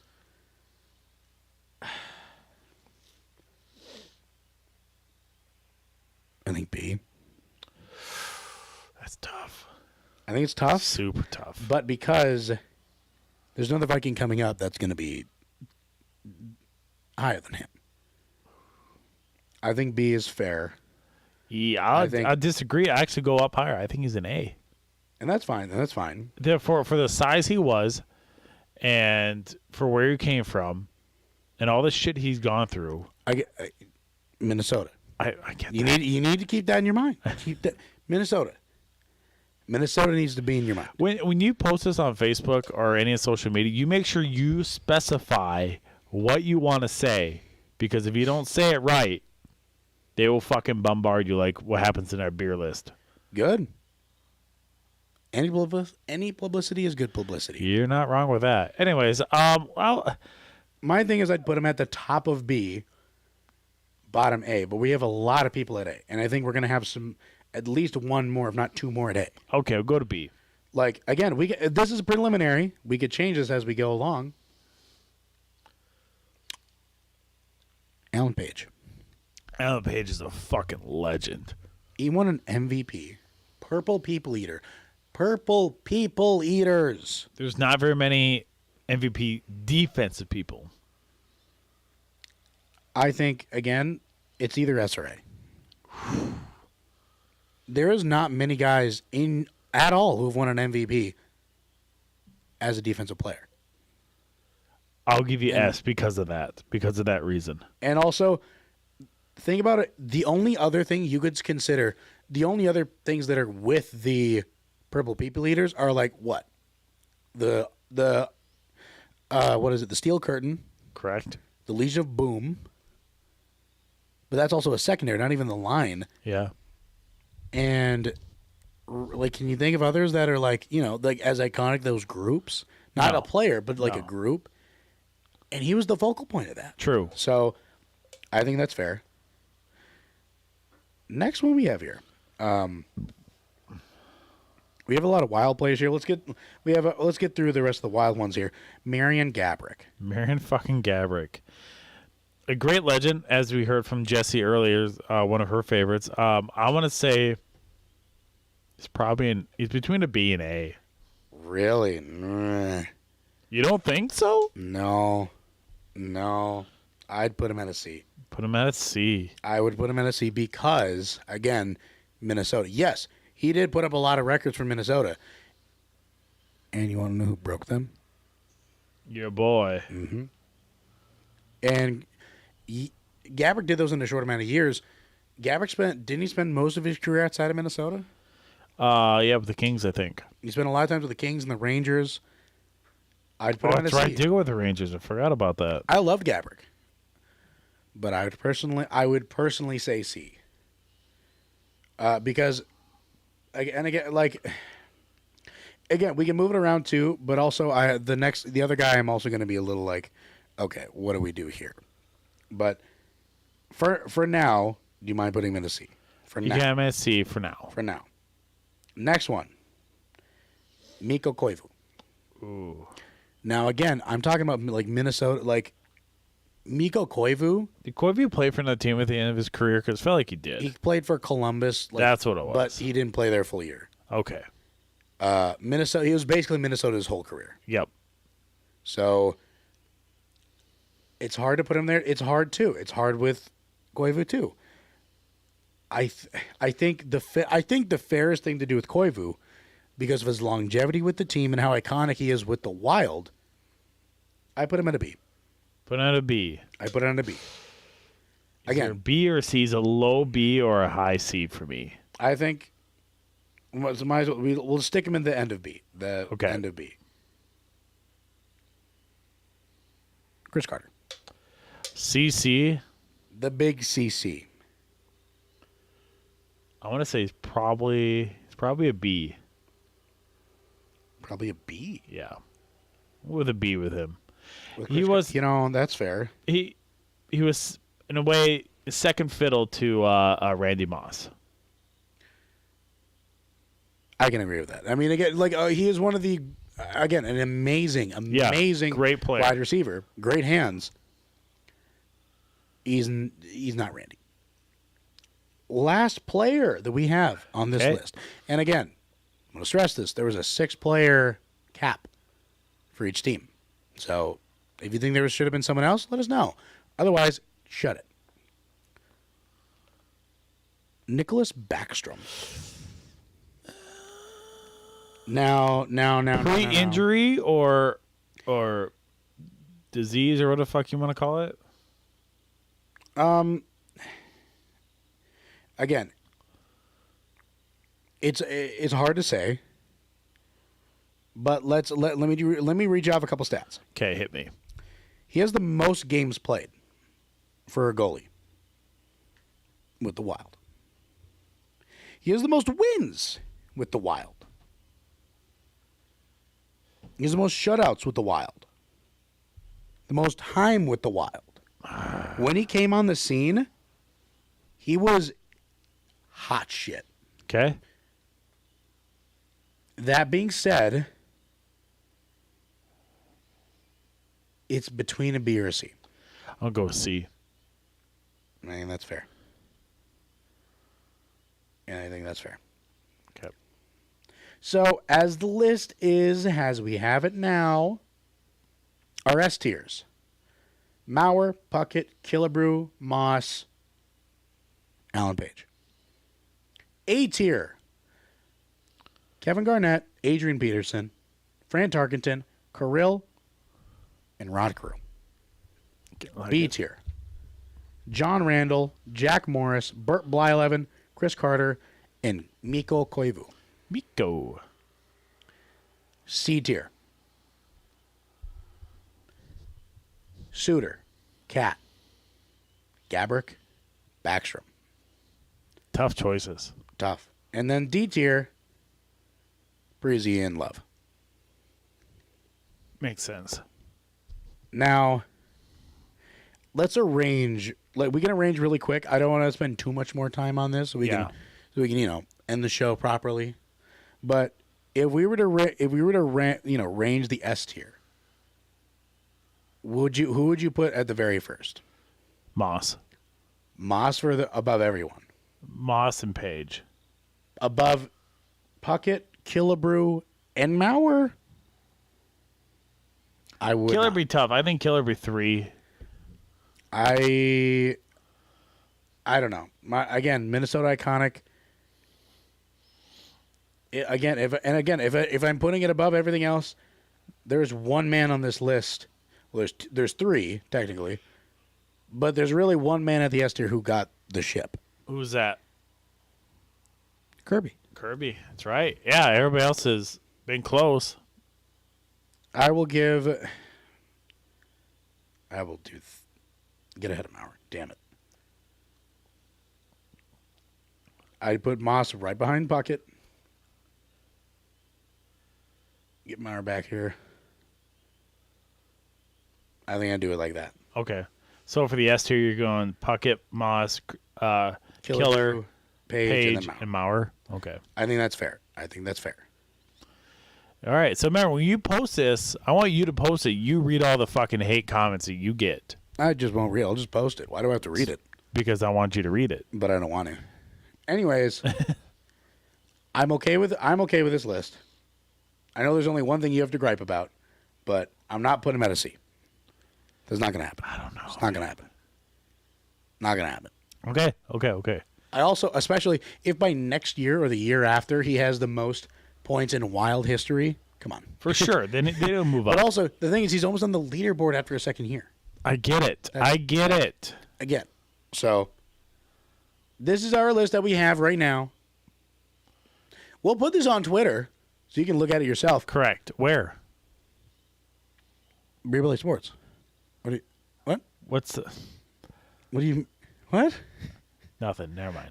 What do you mean where? What? BBSMN. BBSMN. Are you sure? Better look now. You already forgot earlier, but... So that's our tier list. A what? Yeah. BB Sports MN. So that is our tier list right here. This is the Beer Belly Sports tier list. Let us know what you think. If you hate it, if you love it, who you want to move down, who you want to move up, let us know. We're going to be posting it on a lot of different pages. Yeah. Well, if you disagree, you just let me know, and I'm not going to change my fucking list, but I'll. Who knows? Who knows? I'll tell you what. I wouldn't know. You wouldn't know? I wouldn't know. So, I don't want to jump into a break because we don't have much of a break.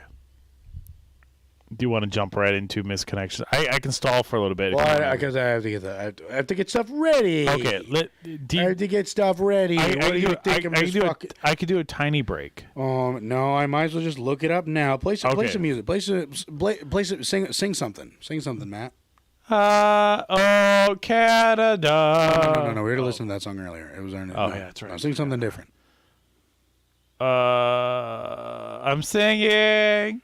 And I'm singing, and I'm in a store, and I'm singing.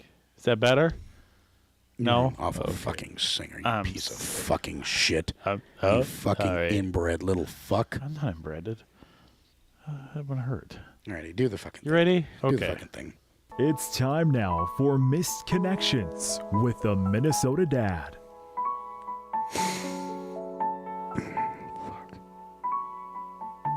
Want to get to know you better. Goodrich. We kind of work together, just different buildings. We also live very close to each other. You look great in your new haircut. I'm a bigger guy, and you might not be into that, but I thought I'd get your attention. Bored in RL, Red Lake. Any female around the area bored and looking to hang out? Let's go do some fun ASAP. Kristen. Warroad. Looking for a lovely lady named Kristen from the Warroad Roseau area. We spoke this winter, and then like a dingus, I lost her number. Frown emoji. Please help. Christian, he loves you. We lost contact to live right under interstate by a Fargo and... What the fuck? I'm a blonde that lives in South Moorhead.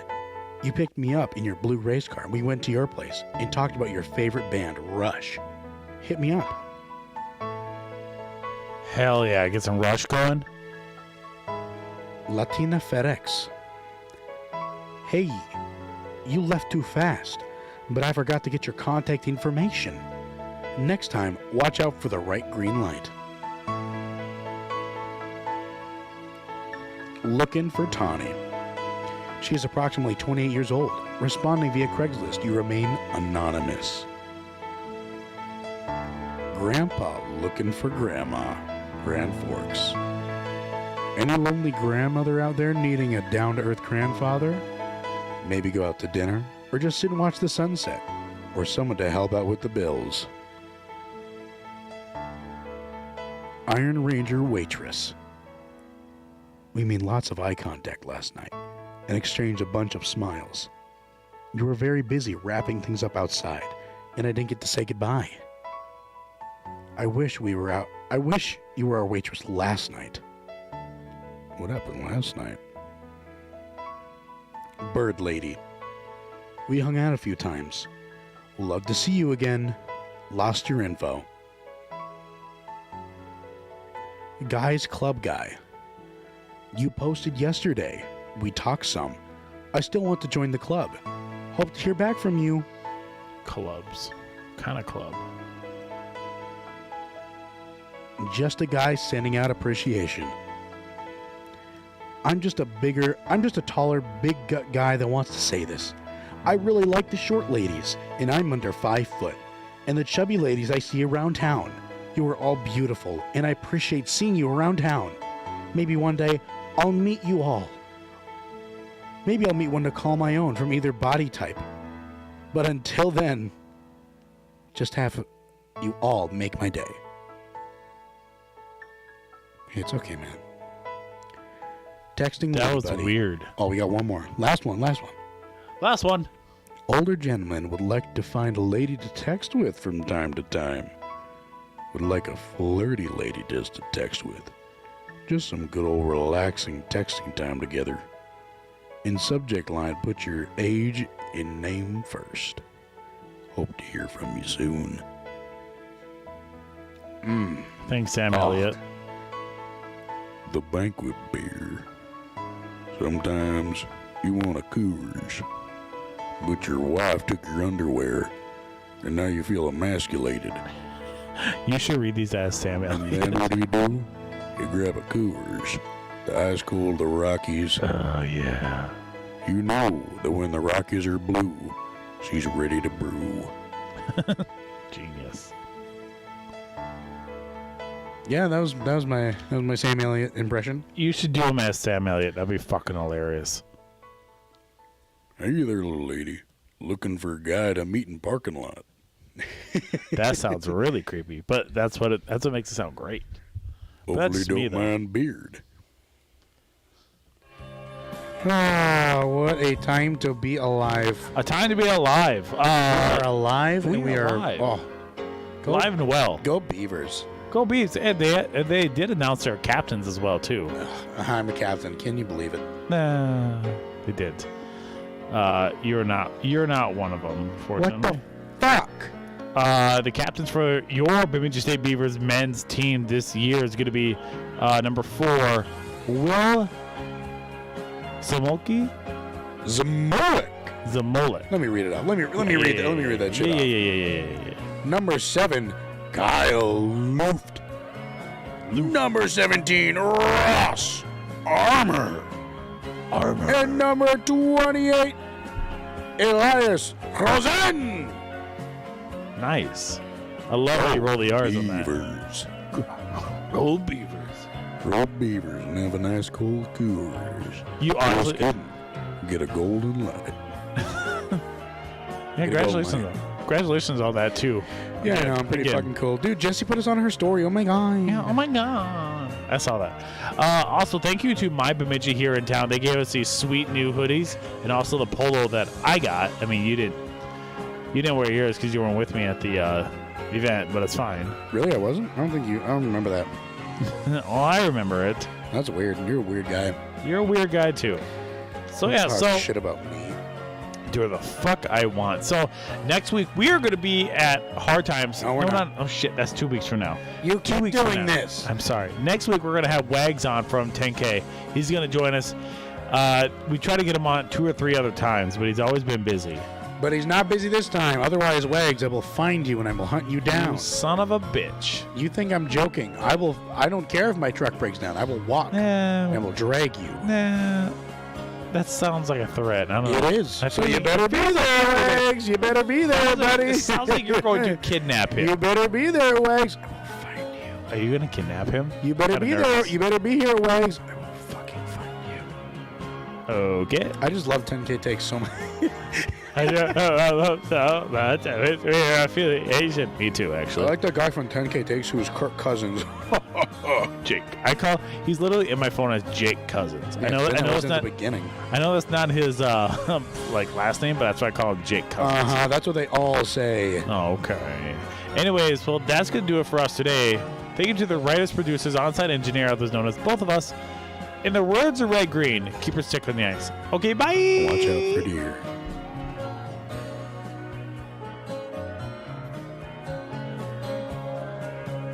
Bye. Have a good weekend.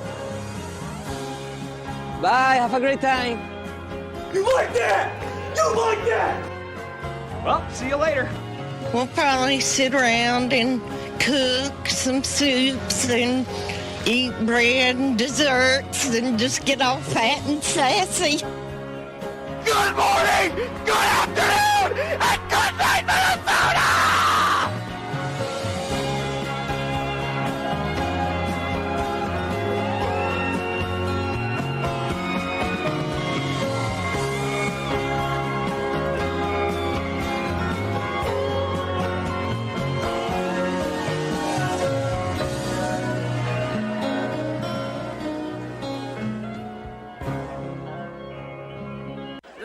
What did you think? Shocking. Yes, but was it funny? Of course not. That'd really be shocking. Well, that was fun. We should do it again sometime. Beer Belly Sports. Because literally anyone can have a podcast.